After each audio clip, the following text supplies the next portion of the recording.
Assalamualaikum warahmatullahi wabarakatuh. Sahabat panah, pada tahun 732, tentara muslim mencapai tingkat penetrasi terjauhnya ke Eropa Utara. Balad Asy-Syuhada dalam sejarah juga dikenal sebagai pertempuran Tours atau pertempuran Poitiers, terjadi antara pasukan muslim dari Andalusia yang dipimpin oleh gubernur Spanyol saat itu, Abdurrahman bin Abdullah Al-Ghafiqi, melawan pasukan Prancis yang dipimpin oleh Charles Martel. Pada pertempuran ini, kaum muslimin kalah dan Abdurrahman sendiri turut gugur sebagai syuhada. Itu adalah pertempuran menentukan yang menandai jangkauan maksimal suatu peradaban dan juga awal kemajuan bagi peradaban lainnya.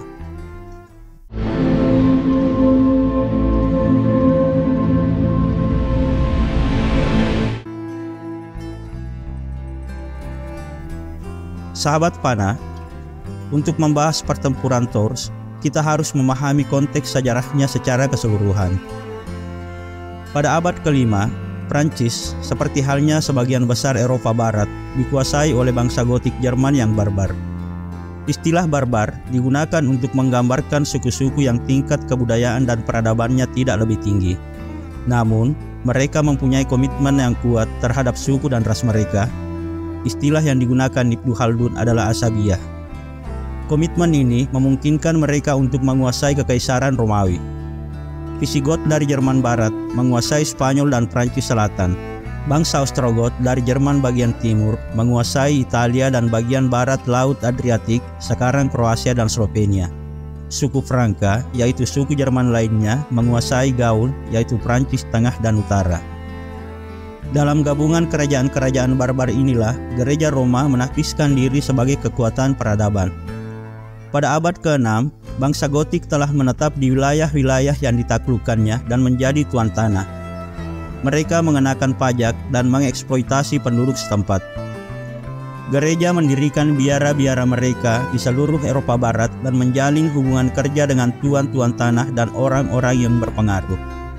Pada tahun 565, Visigoth yang berkuasa di Spanyol dan Gereja Latin mencapai sebuah kesepakatan, di mana gereja menawarkan dukungan administratif kepada kerajaan sebagai imbalan atas kebebasan mereka untuk menyebarkan agamanya. Struktur politik lokal gereja berkisar pada biara yang memungut pajak sendiri sebagai imbalan atas penyelenggaraan upacara-upacara ritual. Seiring waktu, biara-biara ini menjadi kaya dan kekuasaan mereka tumbuh sebanding dengan kekayaan mereka. Di banyak daerah, benteng terkuat adalah benteng yang ada di sekitar biara, karena hanya gereja yang mampu menanggung biaya pembangunan dan perbaikan benteng tersebut. Kekuasaan politik dan militer dibagi antara gereja, tuan tanah, dan kekuatan militer yang masing-masing memungut pajaknya sendiri-sendiri sehingga memiskinkan para petani. Sebagaimana sejarah Eropa Utara yang bergantung pada bangsa Gotik Jerman, sejarah Maghrib di Afrika Utara atau Maroko saat ini bergantung pada suku Berber. Suku Berber adalah ras manusia yang kuat, tangguh, dan tampan yang mendiami pegunungan Atlas. Ras ini telah ditundukkan oleh kaum muslimin pimpinan Uqbah bin Nafi dalam perjalanannya menuju Samudra Atlantik. Namun, pemberontakan-pemberontakan kecil terus berlanjut selama lebih dari 1 abad dan ekspedisi kaum muslimin berulang kali dilakukan untuk mengatasi pemberontakan ini. Baru pada abad ke-9, suku Berber akhirnya tenang dan benar-benar menerima Islam dengan utuh dan menjadi pembawa panji Islam.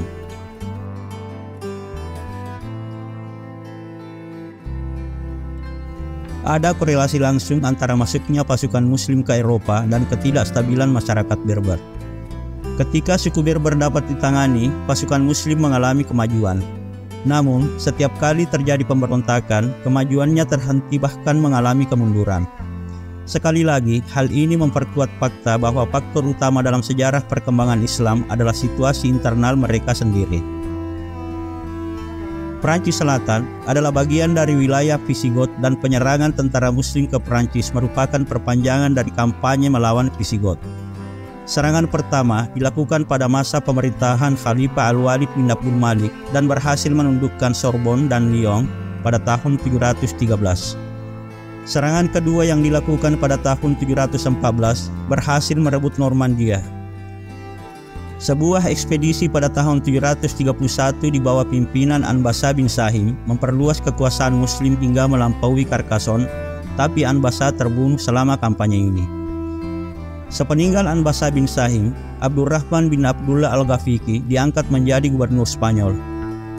Abdurrahman Al-Ghafiqi merupakan pemimpin dan administrator yang tangguh, seorang pembaharu yang antusias, seorang yang memiliki kebaikan dan kualitas yang ideal, serta memiliki rasa keadilan, kesabaran, dan keimanan yang teguh.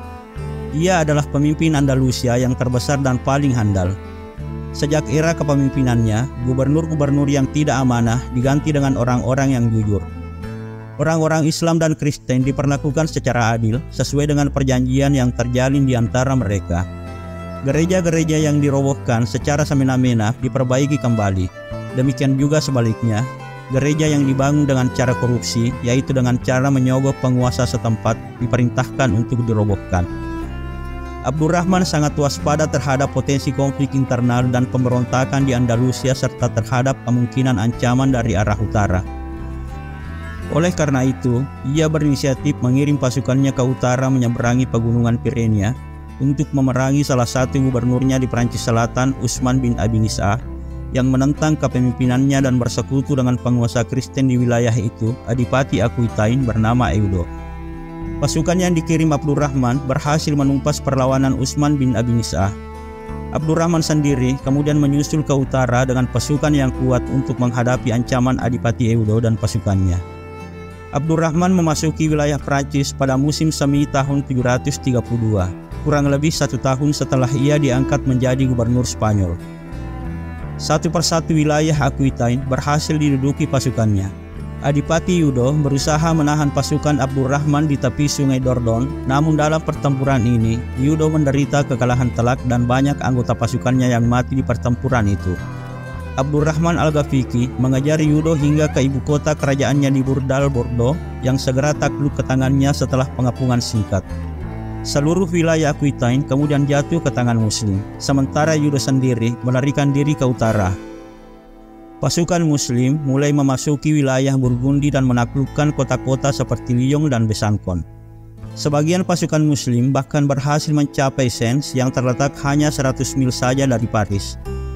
Pasukan Abdurrahman kemudian bergerak ke arah barat hingga ke tepi sungai Loire. Dari sana, mereka bersiap untuk ke utara menuju pusat kerajaan Franka. Kerajaan Franka ketika itu dalam masa transisi antara dinasti Merovingian dan dinasti Carolingian. Walaupun secara resmi masih dipimpin oleh seorang raja Merovingian yang sudah tak lagi memiliki kekuasaan real, kerajaan Franka secara efektif dikendalikan oleh Charles Martel. Kerajaan Franka pada masa itu dan pada abad-abad setelahnya dapat dikatakan sebagai kerajaan terkuat di Eropa Barat dan merupakan sekutu paling setia dari Kepausan Katolik di Roma. Melihat gerakan pasukan Islam yang semakin berbahaya, Charles Martel menghimpun pasukannya. Adipati Eudo sendiri yang merupakan saingan Charles Martel dan selama sekian lama berusaha melepaskan diri dari kekuasaan pusat, kemudian datang dan meminta bantuan pada Charles Martel. Charles menyetujui permintaannya dengan syarat Eudo akan terus loyal kepadanya. Sementara itu, pasukan Muslim telah mencapai daerah di antara Poitiers dan Tours. Mereka menyerang dan menguasai kedua kota itu. Tak lama setelah itu, di wilayah antara Poitiers dan Tours, pasukan Muslim mulai berhadapan dengan pasukan Franka yang dipimpin oleh Charles Martel. Laporan tentang jumlah pasukan Muslim beragam, antara 20.000 hingga 80.000. Sementara pasukan Franka dilaporkan secara beragam pula. Ada yang menyatakan lebih sedikit dari pasukan Muslim dan ada yang menyebutkan angka yang lebih besar. Pasukan Franka kebanyakan merupakan pasukan irregular, nyaris telanjang dengan rambut ikal yang tergerai hingga ke bahu, serta mengenakan kulit serigala. Pasukan yang dibawa Abdurrahman Al-Ghafiqi ketika itu merupakan pasukan terkuat dan terbesar yang pernah dibawa ke Prancis. Namun, jumlah pasukan sudah agak berkurang setelah melalui berbagai pertempuran. Pada saat itu, mereka juga menghadapi ujian yang cukup serius, yaitu harta. Sepanjang penaklukan berbagai kota di Prancis, pasukan Muslim berhasil mengumpulkan banyak rampasan perang. Harta itu bisa menjadi kekuatan ekonomi bagi Muslim selepas perang. Namun masalahnya, perang belum selesai, dan kini mereka justru sedang dihadapkan dengan kekuatan inti lawan. Abdurrahman mulai mengkhawatirkan keberadaan rampasan perang yang ada di tangan pasukannya. Ia khawatir perhatian pasukannya terpecah antara menghadapi musuh atau menjaga rampasan perang agar tidak jatuh ke tangan musuh. Ia meminta agar sebagian rampasan perang itu ditinggalkan saja, tapi ia tidak mampu memaksakan hal ini karena khawatir anggota pasukan akan menentangnya di saat yang cukup genting tersebut. Kedua pasukan tidak langsung bertempur. Mereka saling mengawasi selama kurang lebih sepekan.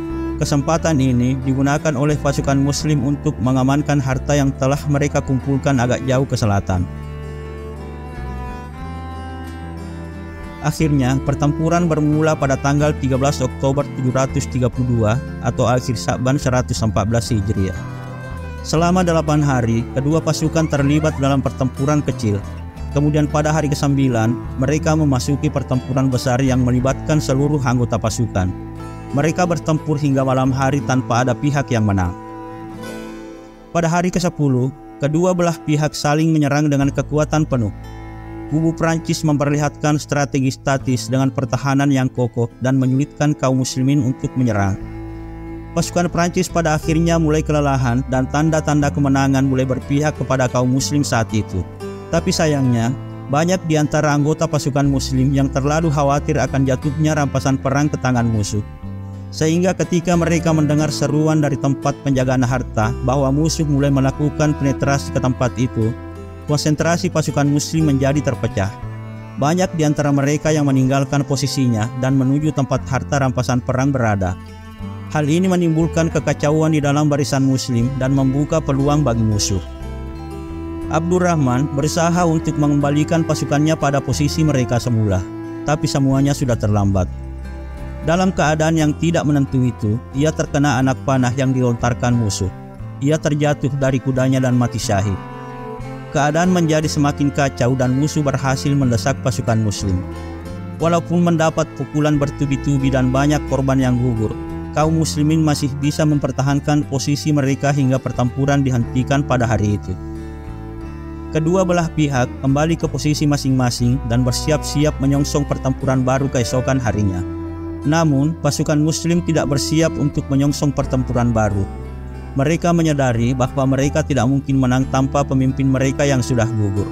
Maka secara diam-diam mereka memutuskan untuk mundur pada malam harinya dan meninggalkan semua rampasan perang yang sejak awal berusaha mereka jaga. Keesokan paginya, pasukan Franka merasa heran dengan kesunyian di kubu muslim. Mereka kemudian menyadari bahwa lawan mereka sudah pergi meninggalkan pertempuran. Charles Martel dan pasukannya merasa cukup dengan hasil pertempuran itu dan tidak merasa perlu untuk mengejar pasukan muslim. Mereka mengambil harta rampasan perang yang ditinggalkan pasukan muslim dan kemudian kembali pulang.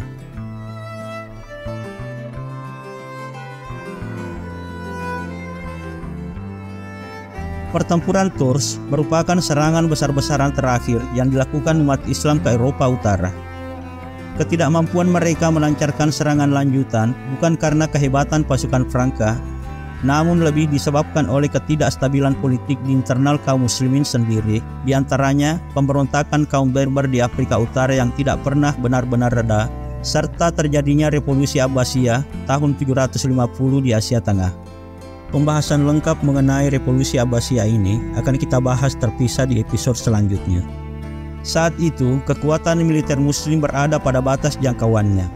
Ekspedisi yang mereka tempuh terlalu panjang yang membuat mereka kesulitan dalam mengelola perbekalan dan harta rampasan perang, sehingga terjadi pergolakan di antara pasukan Islam itu sendiri. Meski demikian, kemunduran di Tours tidak menghentikan kemajuan Islam di tempat lain di Eropa. Kehadiran muslim terus berlanjut di Prancis Selatan selama lebih dari 1 abad. Pada tahun 734, kaum muslim merebut Arles, Saint-Rémy, Avignon, dan menduduki kembali Lyon dan Burgundia. Pada tahun 889, umat Islam menguasai Swiss bagian barat selama hampir 2 abad.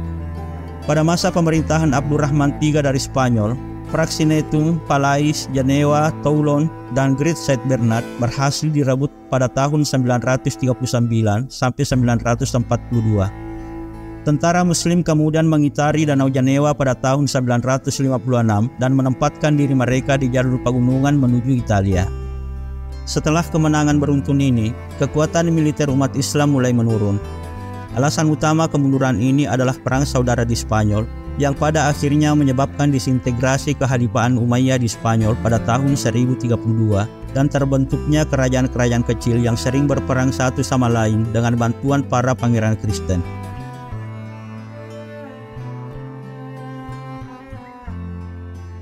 Orang Berber di Maghrib selalu gelisah. Kekuasaan kehalifaan Abbasiyah di Afrika Utara melemah seiring dengan bangkitnya dinasti Ahlabids pada tahun 808 dan berangsur-angsur menghilang disebabkan banyaknya suku-suku yang melakukan pemberontakan. Dinasti Fatimiyah kemudian muncul dari sisa-sisa kekuasaan Ahlabids, mengokohkan kekuasaan mereka di Afrika Utara dan memperkuatnya dengan penaklukan Mesir pada tahun 969. Pertempuran ideologi dan militer terjadi antara dinasti Fatimiyah yang berbasis di Kairo, Bani Abbasiyah yang berbasis di Baghdad, dan Bani Umayyah yang berbasis di Cordoba. Tentara Kristen mengambil keuntungan dari kekacauan ini. Mereka berhasil mengusir umat Islam dari Prancis Selatan, Italia, dan pulau-pulau Mediterania selama awal Perang Salib pada tahun 1050.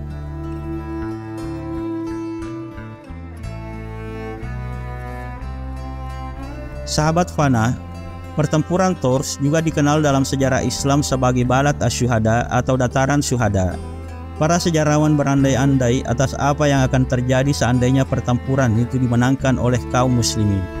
Bagaimana keadaan Eropa setelah itu seandainya kerajaan Franka dan seluruh wilayah Prancis jatuh ke tangan muslim? Akankah Paris dan mungkin juga setelah itu London dan berbagai kota penting Eropa lainnya menjadi pusat-pusat kebudayaan Islam? Tapi kita tidak perlu berandai-andai. Semuanya sudah ditetapkan Allah dan ketetapan Allah adalah yang terbaik. Kita hanya perlu belajar dari sejarah bahwa terkadang bukan musuh yang kuat yang mampu menaklukkan dan mengalahkan kita. Seringkali yang membuat kita takluk dan kalah justru ketidakmampuan kita sendiri dalam mengontrol hawa nafsu yang bersumber pada kecintaan yang berlebihan terhadap godaan duniawi. Wallahu a'lam bishawab. Wassalamualaikum warahmatullahi wabarakatuh.